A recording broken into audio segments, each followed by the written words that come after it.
Good morning and welcome to Lattes and Leaders with Dr. Brad Johnson, best-selling author and accomplished public speaker specializing in education and educational leadership. I am your co-host, Jeremy Johnson, organizational psychology consultant specializing in career coaching, training, and development. Meet us here each week to discuss topics in education and leadership and meet with some of the top education talent and thought partners from across the globe. So grab your latte, sit back, and enjoy a relaxed conversation that will leave you informed and encouraged.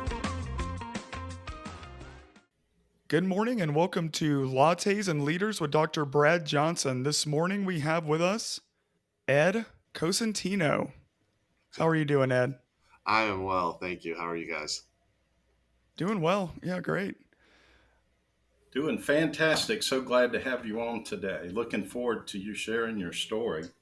Yeah, my pleasure. So let's get started. Can you tell us a little bit about your journey so far? Oh boy, I am starting my 28th year in education. Uh, I I started in 1997 at a brand new school. I taught fourth and fifth grade at that school for 6 years, Hollowfield Station Elementary School, in Howard County, Maryland. Howard County is where I grew up, so I've been here all my life. I went away to college at Towson University and came back and secured a job at a brand new school. I taught there for 6 years, like I said, and then became an assistant principal when the school just, you know, grew exponentially and became an assistant principal in my seventh year. I was there for 3 years as an assistant principal, and then I got moved to another school as an assistant principal for 6 years. And then after year 15, I got promoted to Bushy Park Elementary School in Western Howard County. And then after 3 years, I was moved to Clemens Crossing Elementary School, where I spent 8 years. And this is my second year at Phelps Luck Elementary School in Columbia, Maryland. And during that journey, I become pretty involved with our local principals association, the Howard County Administrators Association. That blossomed into becoming involved with the Maryland Association of Elementary School Principals.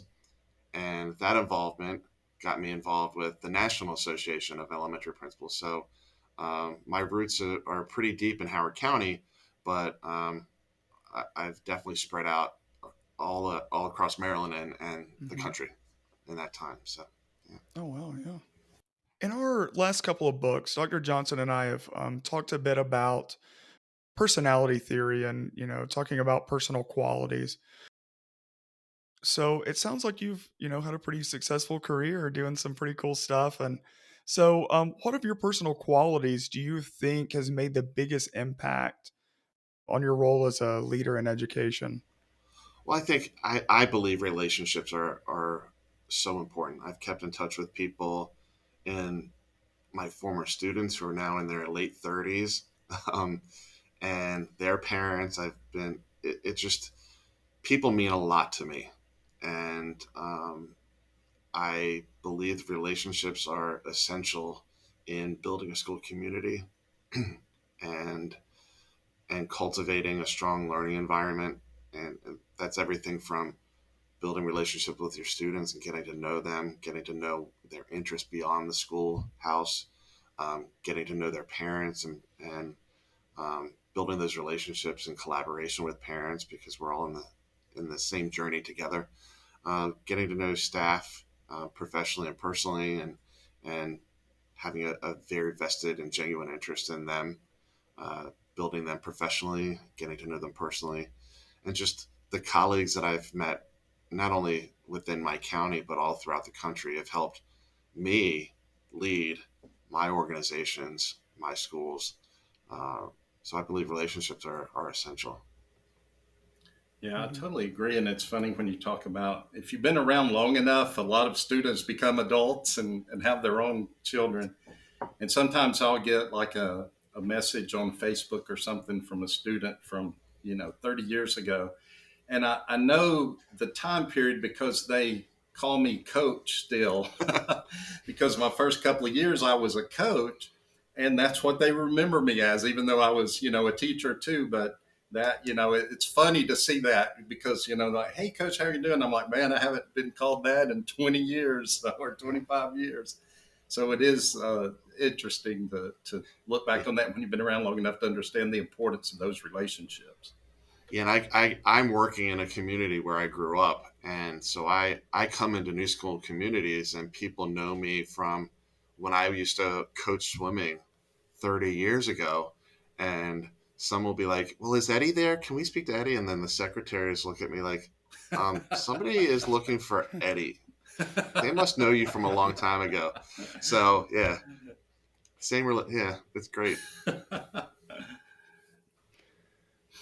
So speaking about those relationships, I was doing a little bit of research and I came across one of your initiatives, Whole Child, Whole Health. Can you tell us a little bit about that? It sounds very interesting. So at my previous school at Clemens Crossing Elementary School, we worked on a PTA School of Excellence initiative. This was during the pandemic, and or right before the pandemic, we became a PTA School of Excellence. And one of the goals there, and in my experience there, I was not only the principal, but I was also a parent there. My children went to school with me Mm, there, and so I kind of had a multiple perspectives and multiple roles. So I really worked closely with the PTA to figure out what kind of support and impact we wanted to have on that school, and we identified just the challenges with social media early, and that's coming to coming to light now. Just the challenges of devices and phones with kids being mhm, exposed to anything they have on the internet. So we spent a significant amount of time uh, educating families about uh, how to raise their children in the digital age where they have access to so much, making sure that they're safe online, and we engage kids. There was a movie. It's escaping my mind right now, but there's a movie that we watched as a community. Parents and kids came in, and then we had little circles talking about the risk factors and how to be safe online if you're going to be online. Um, uh, and recently, I think we even talked about in both of my schools recently, we've talked about just the initiative of wait to eight, trying to be safe online, not rushing this device in hands of third, fourth, fifth graders or even younger. mhm. Absolutely. So, and then we ended up getting that distinction. It was a nice distinction from the national PTA, but as a parent there, I wanted to contribute kind of on the PTA side, um, and being a member of the PTA, but also being the principal. It was a really unique um, way to operate. So, in that Yeah. having a double lens. Mhm. That's so interesting. And I don't think we really talk about it enough. Like you said, I know that it's coming to the forefront now, but it's almost like we're always late to the game kind of deal. Hmm. But I was watching the news this morning and they were talking about a school district where they're going to ban the phone. Students have to put them in a locked area. And so, it's complicated, but you're right. I mean, children are exposed to so much. A couple of years ago, I wrote a piece and it talked about, and this has been a few years ago, that children were exposed to more information by the age of 5 than their parents were by the age of 18. And that's probably Mm, accelerated even more now. And just what they can find on the internet too, it's Yeah. just like, man, I think it's a bigger problem than we want to admit when we think about like the addiction of it, and how that it can cause depression with the interactions, how many likes I get and things like that it really is something that we need to bring to the forefront and really see what's going on there and what we need to do to help our students. Yeah, it's a double-edged sword because I think there's so many possibilities with technology and social media and the internet, um, to to do good things and share the great things going on. Um, but we have to protect. our kids, and some Hmm. of the things that they're exposed to and they bring into the school just are very worrisome. Oh, absolutely. And AI now on top of everything else. So it's, just another whole level Whole that other it, layer right there. yeah, Hmm. And that we, Yeah, AI has so many great potential, great opportunities to enhance our professional practice, and but it also has a dark side. Yeah. absolutely, Yeah. absolutely. So going back to talking about personal qualities, so you've obviously done some really cool stuff, including the initiative that we just talked about. So, what are the biggest challenges that you've faced in your leadership roles? Uh, right now, I think we're finally emerging out of the COVID years. Uh, Hmm. the the false, you know, in our county, we just had many challenges of kids being engaged and kind of getting out of the bad habits of having a computer device in your bed or on the couch and tuning into virtual learning that we were a part of from September 2020 through the middle of 2021. Um, and those effects have lasted a long time. The constant quarantining and so kids who are now in fourth and fifth grade, maybe third grade, have had or fourth and fifth grade a lot of bad habits that we're trying to undo Mm, and that's teach them interesting. what it's how to be students. Um, and I hate to say learning loss, but just they never they struggled to have the strong work study habits that we try to instill at the early ages. And so we're trying to emerge from that. And I think uh, there are a lot of false data points, like our absentee rate or was in the mid 90s, where I really can't imagine that that was accurate. I think a lot of the data of students being present was we're giving kids a lot of grace, but and that was important then. But you know, the data that we're looking at and really came to the forefront in the 22-23 school year when our chronic absentee rate was just outrageous. Mm, And Hmm. finally, we're trying to chip away at that and reduce the chronic absenteeism because if kids aren't here, they can't learn. So Hmm. it all is a ripple effect. So really, the first thing that we've had to work on the last few years is getting kids into the building and learning and instilling what it's like to be a student, um, and and making sure that that is is a priority, so that now we can teach them and now we can actually measure uh, whether we're effective or not. Hmm. that's a really great point because, and especially at the elementary level, that absentee, it's important at every level, but at that level, and like you said, bringing them back in, it's not so much. Yeah, I hate to use that term too, the learning loss, but the socialization of the students, but also in the classrooms, the expectations, routines, and procedures that, like you said, if you're at home on the sofa, you're not getting that. So it's not about like drilling something into them or rules, but it's just getting in, forming those habits, that go with the classroom and interacting with other students that was greatly missed. And I think it really shined a spotlight on the importance of relationships, like you talked about earlier, whether it Right. be students and students, teacher and students, or even administrators and teachers.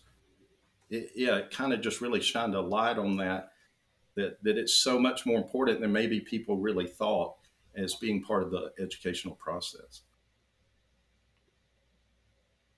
I mean, I know that personally, I had a ton of issues. A period of time, I did go back into an office setting after working from home, and it was rough for me. So I can't even imagine, an elementary kid, what's going through their heads. Just very difficult. So that's definitely an undertaking to, get back on schedule and get some of those bad habits ironed out a little bit. So, Yeah. well, And this past year, we finally see.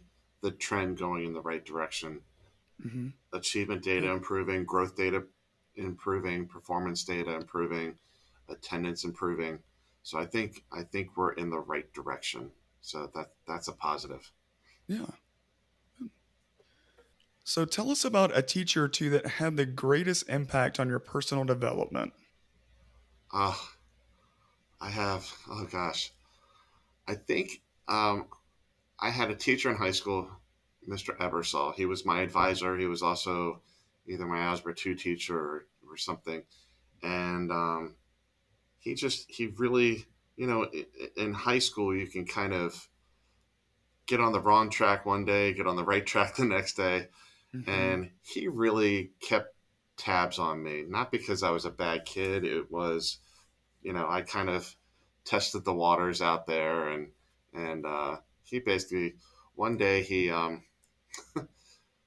I went to Wildlife High School in Columbia, downtown Columbia, Maryland, and adjacent to the high school is a village center that has a grocery store and a shop.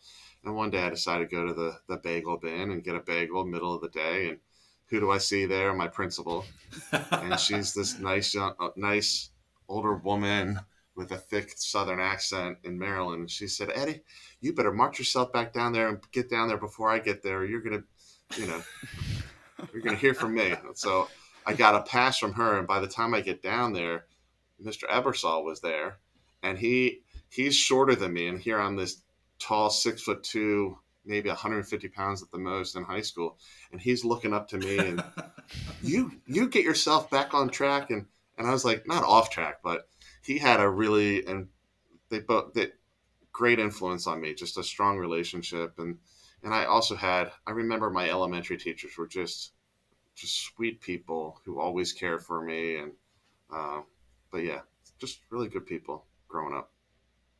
And that's so true. Like I said, I think we all have a teacher or teachers that impacted us, and I think that's always good for our leaders to remember just the importance of the teacher in the classroom. It's not just about the content, but it's about Yeah. the impact that they have on their students. And me and Jeremy were talking the other day about especially elementary school. When you think of especially kindergarten, first grade, a lot of times those are the first non-family members that really do have an impact on a student's life.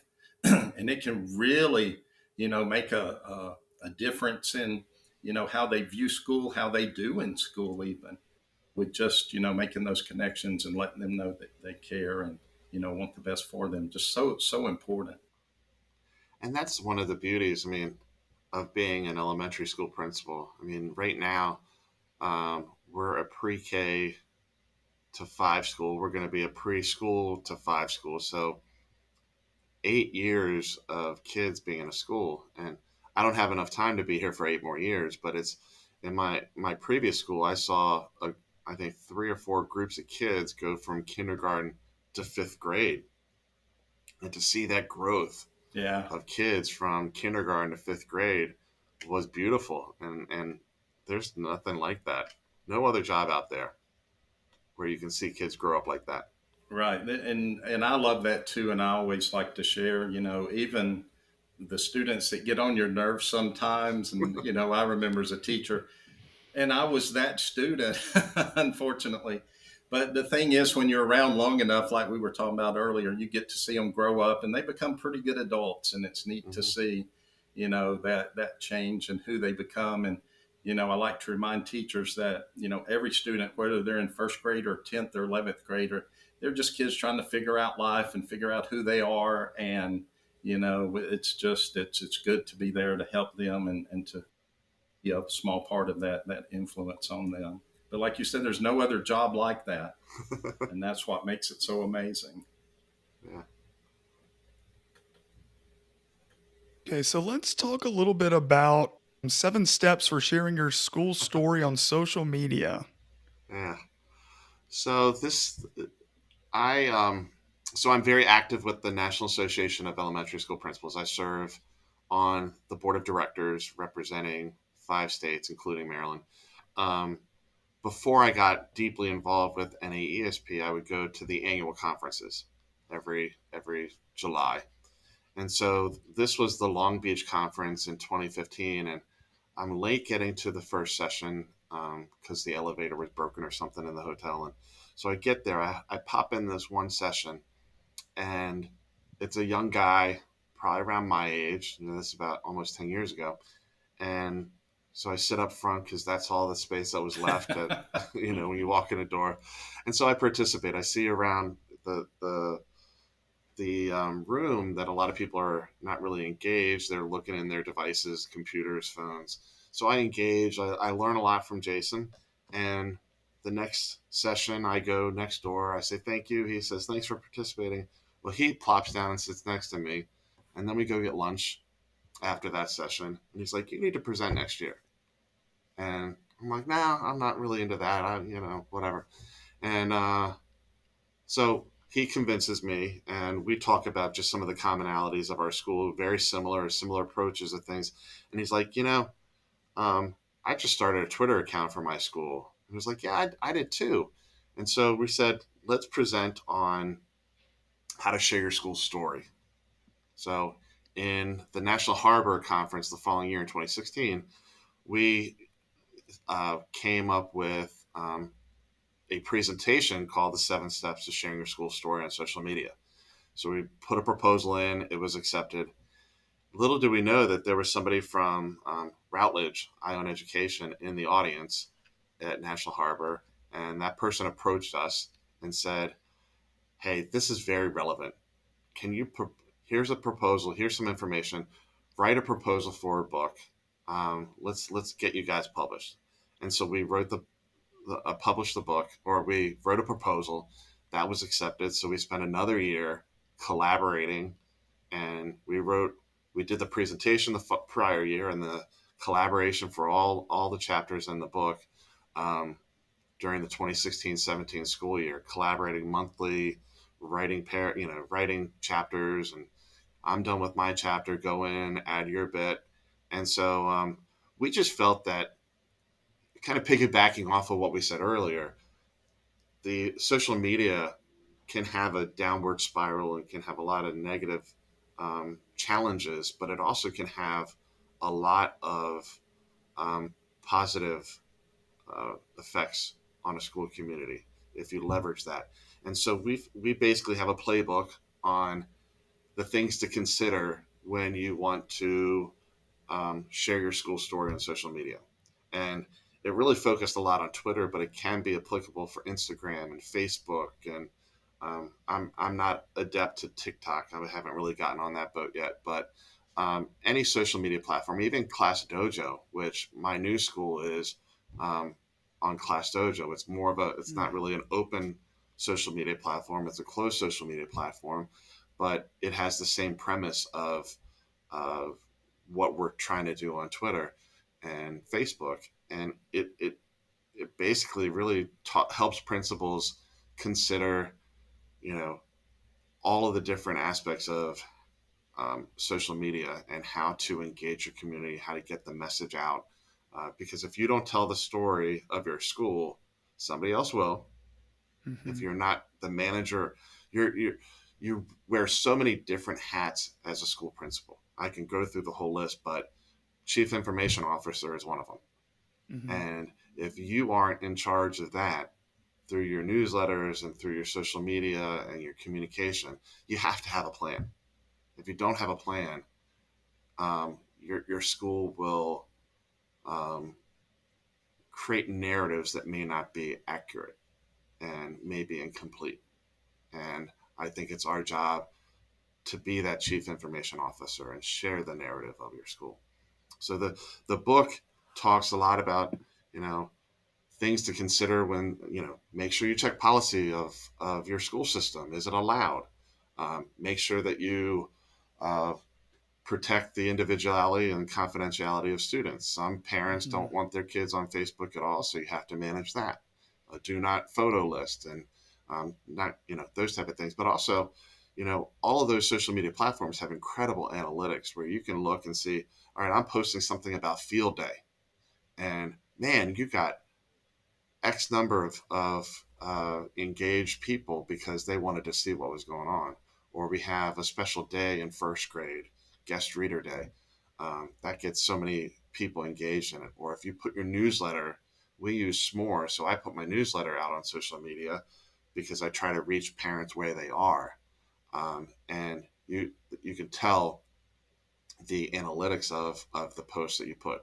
But if you put something without a picture and say, we're having an assembly today, and you get, 5 views of it, Right. well, that's not the effective way of engaging your family. So those are kind of the things that we consider in the book. And Jason Koch, who's a good friend of mine, he's a former principal in Pennsylvania. He's works in central office in the technology department in a district in Pennsylvania now.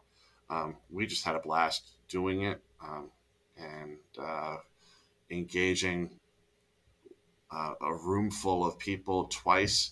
So we did a presentation in 2016 prior to the book, and then 2 years later in 2018 in Orlando.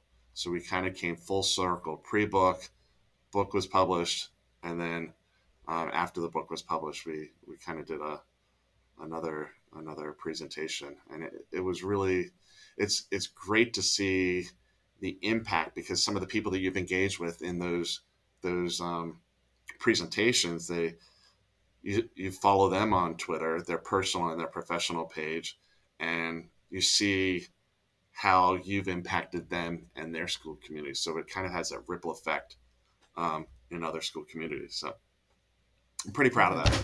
Never thought I'd be a published author, but opportunity knocked, and we took advantage of it and opened that door. That's well, awesome. congratulations. Yeah. But man, you're so right. And I love that. And I told Jeremy, one of the reasons I wanted you on was to share that, because man, messaging is so important. And, like Jeremy talked about, each generation now wants more and more transparency, because that's what they're used to with the social media. Yeah. And I like what you said, that if you don't get your message out there, someone else will. And I always take that even further with administrators. I'm like, if you don't get your message out there, somebody else will, and it will be the person that has a negative message. Mm-hmm. That's the ones that usually speak out. Just like in business, when you see reviews, if people loved it, they usually don't say much, but if they didn't or had a bad experience, that's what you see plastered everywhere online. And that's, often, if people see anything, it's usually negative and not the positive. So it's so important to get it out there. I love that. And I think, more administrators really need to take time to do that. I know it's, almost like one more thing you add, but I just think that's such an important piece. And you're connecting with your parents, which we can never put too much emphasis or understand how important that really is too. And I try to do it in a number of different ways. So if they're not social media savvy, then that's fine. We have a culture at the school with Class Dojo. Most people are on it, and they get feedback from teachers here and there, and so that's a nice layer of having that in this school. Some people don't like Twitter or X, whatever it's called now. Most people in my generation and younger parents like Facebook. So we try to have a presence there. But I've called this, it's just a weird term, purposeful redundancy, where I post it on our website, I post it on Twitter or Facebook, put it on Class Dojo, put it on, and then email it out through our school system, email system. So I try to get the message out and reach parents the way they like to be reached, but also say, here are the many different avenues which you're going to be able to get information. And that's so right. And that's one of the things I do. And I hate to spill that secret, but you kind of did. You have to hit every platform, because what I found is the people that follow me on Twitter are different than the people on Instagram, and the people on Instagram. And it's kind of a generational thing versus the people on Facebook. Mm-hmm. It's usually they follow me on one that they prefer, so that's why I make sure that I go across all of them, like you said, because, there are families that'll be on Facebook that have never been on Twitter, or, vice versa or whatever. So that is so important. Like you said, it sounds redundant, but it's really not. It's, covering all your bases well. So we have a couple more questions here. Sure. I'm going to take the next one, and then Brad, are you going to take the Yeah, I'll last do one? the last Okay. one. Okay. So we often talk about how necessary self care is. I feel like educators more so than many are guilty of just not taking care of themselves for giving until they kind of give out. So how do you take care of yourself? What's your thing? How do you unwind? Well, I think this summer has two purposes in my book, in my mind. Um, One is to thoroughly plan for everything that you can possibly plan for, Hmm. because being a principal is during the school year, you're always confronted and encountering the things that you haven't planned for. So the Hmm. more you plan in the summer, the better off you're going to be during the year. And I bring that up because um, that gives me the opportunity. My goal during the school year is when I leave my office, that's it. I Mm. I can be reached by text. I'm not going to check email anymore. I'm not doing any work at home. I mean, there are exceptions to that, but my goal is by September, home is home, and that was one of the COVID keeps. The benefits after COVID was, life was so intertwined when I was at home and having to do my job, um, that when it all came back to normal, I and part of this is experiential. I've been a principal for 13 years now. So I've learned over the years where I can divide that. So I can be present for my family, so I can take the dog for a walk, I can go to the gym, I can watch the news and not really engage in work, because at the end of the day, it's a job. Hmm. Um, but then during the summer, just really purposely take a few weeks off here and there, and really disconnect. So I think it's my biggest uh,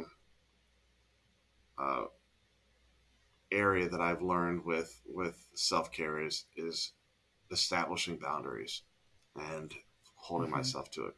Because if I can unwind at home, eat a good dinner, make dinner, go exercise, fall asleep at a regular hour, not worry about all the things going on in my head, then I'll be fresh and ready to be in school. And part of that is, experience and years in this role. I've been an administrator for 22 years now, so I know the ebbs and flows of a school year. I know the obstacles. I know that I need to be very well planned for as many things as I can be planned for, so that things don't keep popping up that shouldn't pop up on your schedule. So um, that's that's how I and Hmm. I last year was my first year in this school, and it took a good half a year to get back into that routine that I established in only year 6 or 7 and 8 at my previous school. So it's a relatively new concept for me, because I would end my day at school and then I'd plop up on the couch and open up my laptop and do work for another 2 hours, and it just isn't healthy. And the work will be there the next day, um, and if it doesn't get done, then maybe it isn't worth doing in the first place. So, Exactly. So I so really like your sometimes us view as on that. Yeah. yeah, sometimes us as administrators, we kind of create things that aren't necessary, and sometimes you got to really look at the things. Is it necessary for students and growth of kids? And sometimes it is to, deeply analyze the data of a school and get to root causes of challenges, and figure out ways to explain that to staff. And um, so, yeah, it's a continuing evolution in my book to have that really strong work life balance. And I try to maximize my time at school so that I can be present outside of school. Yeah. Yeah, I love that. And so one phrase you said really popped out to me, so I'm going to put you on the spot here with maybe your next book. But the ebb and flows of the year. Man, that is so true. And like you said, that comes from just your years of experience more than anything else. And I definitely know where you're coming from with that. But yeah, that's a catchy. That could be a catchy title of a book. Well, yeah, and the ebb and flows of a year. Like people think that August and September are easy, but they're probably among the hardest times of a year. So I'm gearing up to make that's a tough time of the year. And then you kind of get settled into September and October, and then boom, you have Boom. the parent conferences, report cards, End of the holidays. semester. Holidays are Yeah, great, holidays. but that puts another layer of pressure. So all those ebbs and flows of a school year really can dictate the morale of a building and so forth. So yeah, I like that book title. Yeah, I do too. All right, our last question is the hard hitting one, but are you coffee, espresso, latte? What are you? I am. I used to be Starbucks every morning, and then we did Starbucks at home in a K cup, and I had a conference with NASP. It was a leadership event at the Intercontinental Willard Hotel in DC. And I thought that these little pockets or pods by Nespresso were, typical hotel coffee. And so I just needed a hit of caffeine because I need that and didn't have time to go to Starbucks, 2 blocks away in DC. So I tried it and it blew my mind. I don't need sugar. I don't need milk or anything. I just do 2 pods of the original Nespresso capsules every morning. There's a machine on my desk here and fill it up with water and I'm good to go for the day. So espresso with Ed. Great answer. Nice. Is there anything that you would like to share? Anything specific? A nugget of wisdom to leave our listeners with? So this is my ploy. I think I'm a few days away from going to the National Association of Elementary School Principals Conference. I have a board meeting. I represent Maryland, DC, Virginia, West Virginia, and Ohio. One of 9 zone representatives and one of 13 or 14 board members. I really encourage principals out there to get involved in their local, state, and national organization because Howard County, Maryland is great. People move here for Howard County. I love my colleagues. I love our school system. I've been in it for nearly 30 years and for all my life as a student, as an employee. But having the opportunity to spread my wings outside of Howard County and through Maryland and through the country, I could pick up the phone and call anybody in any 50 state and say, hey, I need a little help with this. My network is far and wide now, just beyond this area. And I just encourage people to get involved, learn from others. And that not only helps you professionally, but it also helps your school community because of the things. I've learned so many incredible things from colleagues from all over the country. And I call it, principal camp during the summer. And also known as the NASP conference, and it's actually combined this year with the NASSP conference, and it will be the same thing next year, the United Conference in Seattle. But yeah, go to principal camp, enjoy it, learn, network. You learn little tidbits and pieces from all the presentations, and then you come back, you reflect, you make it your own, and you grow yourself professionally, but also by growing yourself professionally, you enhance your professional practice at school, and it only helps benefit trickle down to helping teachers and helping improve student learning and outcomes. Yeah, So I get think involved, that's a great. folks. Yeah, that's a great piece of advice. Yeah.